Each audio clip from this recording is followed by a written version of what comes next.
നമ്മൾ ഈ ഒരു ഡയഗ്രത്തിലൂടെ ഏകദേശം ഒരു 7 ഫീച്ചേഴ്സ് പറഞ്ഞിട്ടുണ്ട്. ഓക്കെ, ഫസ്റ്റ് പറഞ്ഞത് കമ്പനി എന്ന് പറയുന്നത് ഇൻകോർപ്പറേറ്റഡ് അസോസിയേഷനാണ്. കുറച്ച് വ്യക്തികൾ ചേർന്നിട്ടാണ് എന്ത് ചെയ്യുന്നത്, കമ്പനിയെ ഇൻകോർപ്പറേറ്റ് ചെയ്യിക്കുന്നത്. ആർട്ടിഫിഷ്യലി ക്രിയേറ്റഡ് ആണ് കമ്പനി, ഒരിക്കലും it cannot create its own, it's created by some people. Okay, അപ്പോൾ 2 ഫീച്ചറാണ് നമ്മൾ അവിടെ തന്നെ പറഞ്ഞത്.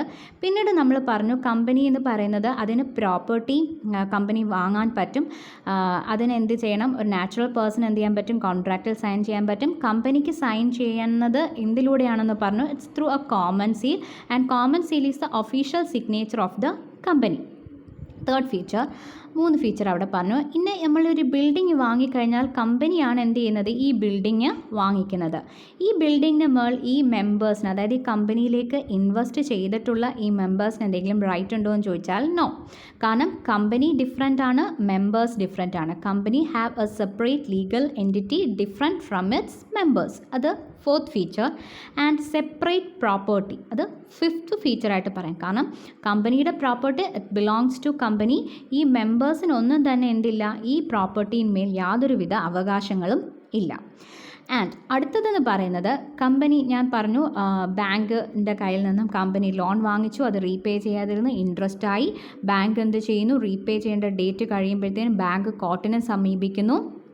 ഓക്കെ, കേസ് ഫയൽ ചെയ്യുന്നു. അപ്പം ദാറ്റ്സ് എട്ട് another feature, capacity to sue and be sued. Capacity sue എന്ന് പറയുമ്പോൾ കമ്പനിക്ക് എന്ത് ചെയ്യാം, മറ്റ് വ്യക്തികൾക്കെതിരെ കേസെടുക്കാം. അതുപോലെ തന്നെ സ്യൂഡ് ചെയ്യാം, അതായത് കമ്പനിയും എന്ത് ചെയ്യാം, കമ്പനിക്കെതിരെയും എന്ത് ചെയ്യാം, മറ്റ് വ്യക്തികൾക്ക് കേസെടുക്കാം. അവിടെ ഞാൻ പറയുന്നു കമ്പനിക്ക് ഈ ഷെയർ ഹോൾഡേഴ്സിൻ്റെ കാര്യത്തിൽ എന്തെങ്കിലും കേസ് അല്ലെങ്കിൽ എന്തെങ്കിലും പരാതികളുണ്ടെങ്കിൽ കമ്പനിക്ക് എന്ത് ചെയ്യാം, അവർക്കെതിരെയും കേസെടുക്കാം. കാരണം ദേ ഹാവ് സെപ്പറേറ്റ് ലീഗൽ എൻറ്റിറ്റിയാണുള്ളത്. ഇനി ലാസ്റ്റ് ഞാൻ പറഞ്ഞ കാര്യം എന്ന് പറയുന്നത്, ഈ കമ്പനിക്ക് ഈ ഇൻട്രസ്റ്റും ലോണും റീപേ ചെയ്യാൻ പറ്റാതെ വരുമ്പോൾ ഈ ബാങ്കിന്, ഈ മെമ്പേഴ്സിനെ സമീപിക്കാൻ പറ്റുമെന്ന് ചോദിച്ചപ്പോൾ ഞാൻ പറഞ്ഞു ഇല്ല. കാരണം മെമ്പേഴ്സിനെന്ന് പറയുന്നത് ലിമിറ്റഡ് ലയബിലിറ്റിയാണുള്ളത്. ഓക്കെ,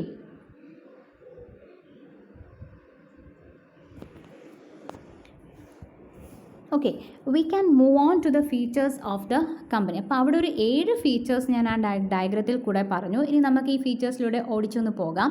ഇൻകോർപ്പറേറ്റഡ് അസോസിയേഷൻ അവിടെ പറഞ്ഞ പോയിന്റ് തന്നെയാണ്. ഇൻകോർപ്പറേറ്റഡ് അസോസിയേഷൻ എന്ന് പറയുമ്പോഴത്തേനും according to section 220 of the Companies Act 2013, a company means a company incorporated under this act or under any previous company law. Okay, അപ്പം ഈ ആക്ട് പ്രകാരമോ അല്ലെങ്കിൽ മറ്റേതെങ്കിലും ആക്ട് പ്രകാരമോ 2013 പ്രകാരമോ അല്ലെങ്കിൽ അതിന് മുൻപുള്ള ആക്ടുകൾ പ്രകാരമോ ഇൻകോർപ്പറേറ്റ് ചെയ്യപ്പെട്ടിട്ടുള്ളതായിരിക്കണം. And it is incorporated by some people. കുറച്ച് വ്യക്തികൾ ചേർന്നിട്ടാണ് എന്ത് ചെയ്യപ്പെട്ടിട്ടുള്ളത്, ഇത് ഇൻകോർപ്പറേറ്റ് ചെയ്യിക്കുന്നത്. So it's incorporated association. Next എന്ന് പറയുന്നത് ഇവിടെ പറഞ്ഞിരിക്കുന്നത് സെപ്പറേറ്റ് ലീഗൽ എൻറ്റിറ്റിയാണ്. സെപ്പറേറ്റ് ലീഗൽ എൻറ്റിറ്റി എന്ന് പറയുമ്പം കമ്പനി വേറെ, മെമ്പേഴ്സ് വേറെ. Okay, company is different from its members. കമ്പനിക്ക് ഒരു സെപ്പറേറ്റ് ലീഗൽ ഐഡൻറ്റിറ്റി ഉണ്ട് apart from the members who contribute to this company. Okay, next എന്ന് പറയുന്നത് പെർപ്പീച്വൽ സക്സഷൻ. പെർപ്പീച്വൽ സക്സഷൻ എന്ന് പറയുമ്പം നേരത്തെ പറഞ്ഞ സെപ്പറേറ്റ് ലീഗൽ എൻറ്റിറ്റിയിൽ പറഞ്ഞ പോലെ കമ്പനിക്ക് സെപ്പറേറ്റ് എൻറ്റിറ്റി ഉണ്ട്, അല്ലെങ്കിൽ സെപ്പറേറ്റ് ഐഡൻറ്റിറ്റി ഉണ്ട്, അല്ലെങ്കിൽ ഒരു ലീഗൽ എക്സിസ്റ്റൻസ് ഉണ്ട്. അപ്പാർട്ട് ഫ്രം ദിസ് മെമ്പേഴ്സിന് വേറെ എക്സിസ്റ്റൻസ്, കമ്പനിക്ക് വേറെ എക്സിസ്റ്റൻസ് ആണുള്ളത്, നിലനിൽപ്പുണ്ട്. അതുകൊണ്ട് തന്നെ ഈ മെമ്പേഴ്സിൽ ആരെങ്കിലും മരിക്കുകയോ അല്ലെങ്കിൽ അവർക്ക് എന്തെങ്കിലും അസുഖങ്ങൾ വരികയോ അല്ലെങ്കിൽ അവർ ഇൻസോൾവെൻ്റ് ആയി പോവുകയോ ചെയ്താൽ ഒരിക്കലും അത് ആരെ ബാധിക്കത്തില്ല, കമ്പനിയെ ബാധിക്കുന്നതേ ഇല്ല. Company it's goes on moving or it's doing it's business. അതിൻ്റെ ബിസിനസ് തുടർന്നുകൊണ്ടേയിരിക്കുന്നു, അല്ലെങ്കിൽ കമ്പനി മുന്നോട്ട് പോയിക്കൊണ്ടേയിരിക്കുന്നു. അതിനെ ഒരിക്കലും ഈ മെമ്പേഴ്സിന് എന്തെങ്കിലും സംഭവിച്ചതുകൊണ്ട് കമ്പനി അത് അഫക്റ്റ് ചെയ്യുന്നതേ ഇല്ല. Okay, another feature common seal. Common seal നമ്മൾ പറഞ്ഞു it's official signature of the company. കമ്പനിയുടെ ഒഫീഷ്യൽ സിഗ്നേച്ചർ ആണ് എന്തെന്ന് പറയുന്നത്, common seal. And through this common seal we enter into valid contracts. Company എന്തെങ്കിലും വാലിഡ് കോൺട്രാക്റ്റുകളിൽ എൻ്റർ ചെയ്യുന്നത് ഈ ഒരു കോമൺ സീലിലൂടെയാണ്. ഓക്കെ, പ്രോപ്പർട്ടി വാങ്ങിക്കുന്നത് അല്ലെങ്കിൽ ബാങ്കുമായിട്ടുള്ള ലോൺ പേർപ്പസ്, അപ്പോൾ അത്തരത്തിലുള്ള കാര്യങ്ങളിലൊക്കെ എൻ്റർ ചെയ്യുന്നത് കമ്പനി ഈ ഒരു കോമൺ സീലിലൂടെയാണ് എൻ്റർ ചെയ്യുന്നത്. Then next feature is transferability of shares. ഈ ട്രാൻസ്ഫറബിലിറ്റി ഓഫ് ഷെയർസും കഴിഞ്ഞ ഡയഗ്രത്തിലൂടെ നമ്മൾ പറഞ്ഞിട്ടില്ല. അതുപോലെ പെർപ്പീച്വൽ സക്സഷൻ നിങ്ങൾക്ക് മനസ്സിലായെന്ന് വിശ്വസിക്കുന്നു. കാരണം കമ്പനി ഇറ്റ്സ് അത് മുന്നോട്ട് പോയിക്കൊണ്ടേയിരിക്കുന്നു. അതിൻ്റെ മെമ്പേഴ്സിന് എന്ത് സംഭവിക്കുന്നു, അത് ആരെ ബാധിക്കുന്നില്ല, കമ്പനിയെ ബാധിക്കുന്നതേ ഇല്ല. ഓക്കെ, ട്രാൻസ്ഫറബിലിറ്റി ഓഫ് ഷെയർസ് എന്ന് വെച്ച് കഴിഞ്ഞാൽ the shares can be transferred from persons to person. ഇപ്പോൾ ഒരു ഷെയർ ഹോൾഡർക്ക് അയാളുടെ കയ്യിലിരിക്കുന്ന ഷെയർ എന്ത് ചെയ്യാം, വേറൊരു വ്യക്തിക്ക് എന്ത് ചെയ്യാം, ട്രാൻസ്ഫർ ചെയ്യാം. ഓക്കെ, ചില റെസ്ട്രിക്ഷൻസ് ഉണ്ട്.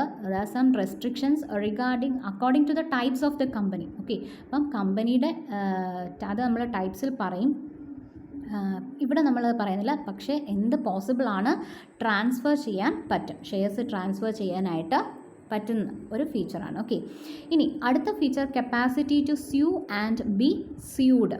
അതായത് കമ്പനിക്ക് ആർക്കെങ്കിലും എതിരെ കേസ് കൊടുക്കണമെങ്കിലും കൊടുക്കാം, ആൻഡ് കമ്പനിക്കെതിരെയും എന്ത് ചെയ്യും, കേസുകൾ ഫയൽ ചെയ്യും. കാരണം ഇതൊരു സെപ്പറേറ്റ് ലീഗൽ എൻറ്റിറ്റിയാണ്, ഒരു സെപ്പറേറ്റ് ഐഡൻറ്റിറ്റി ഉണ്ട് in the eyes of law. So it can be sue and be sued. ഇനി അടുത്ത feature limited liability. Limited liability എന്ന് പറയുമ്പോഴത്തേനും shareholders have a limited liability. ഒന്നുകിൽ അവരുടെ ഇപ്പം 100 രൂപയുടെ ഷെയർ ആണെന്ന് ഇരുന്നോട്ടെ, ഇപ്പം 100 രൂപയുടെ ഷെയർ, അപ്പം കമ്പനി ഇപ്പം എന്താണ് നഷ്ടം സംഭവിച്ച് കമ്പനി പൂട്ടിക്കെട്ടുകയാണെങ്കിൽ അവർക്ക് എന്ത് മാത്രമേ നഷ്ടപ്പെടുത്തുള്ളൂ, ഈ 100 റുപ്പീസ് മാത്രമേ അവർക്ക് എന്ത് ചെയ്യത്തുള്ളൂ, നഷ്ടപ്പെടുത്തുള്ളൂ.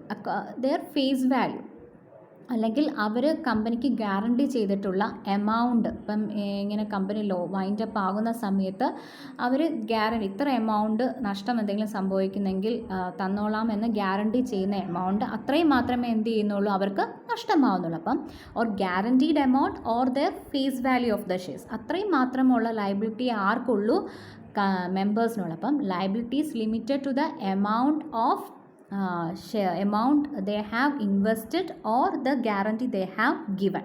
ഓക്കെ, ഇനി പാർട്ട്ലി പെയ്ഡ് അപ്പ് ഷെയർസ് ആണെന്നുണ്ടെങ്കിൽ to the extent of the unpaid amount. അതായത് ഇപ്പം 100 രൂപയുടെ സ്ഥാനത്ത് 50 രൂപയെ മെമ്പേഴ്സ് അടച്ചിട്ടുള്ളെങ്കിൽ ബാക്കി 50 രൂപയുടെ ലയബിലിറ്റി മാത്രമേ ഉള്ളൂ. ആ 50 രൂപയും കൂടെ പേ ചെയ്ത് കഴിയുമ്പോഴത്തേനും നമ്മുടെ ലയബിലിറ്റി അവിടെയില്ല. പിന്നെ നമ്മുടെ ലയബിലിറ്റി എന്ന് പറയുന്നത് ആ 100 റുപ്പീസ് മാത്രമേ ഉള്ളൂ. ഓക്കെ, അപ്പോൾ ലയബിലിറ്റി എന്ന് പറയുന്നത് it's limited to the face value of shares or guarantee given. In case of partly paid shares ആണെങ്കിൽ to the unpaid amount of the shares. ഇനി അടുത്തത് സെപ്പറേറ്റ് പ്രോപ്പർട്ടി.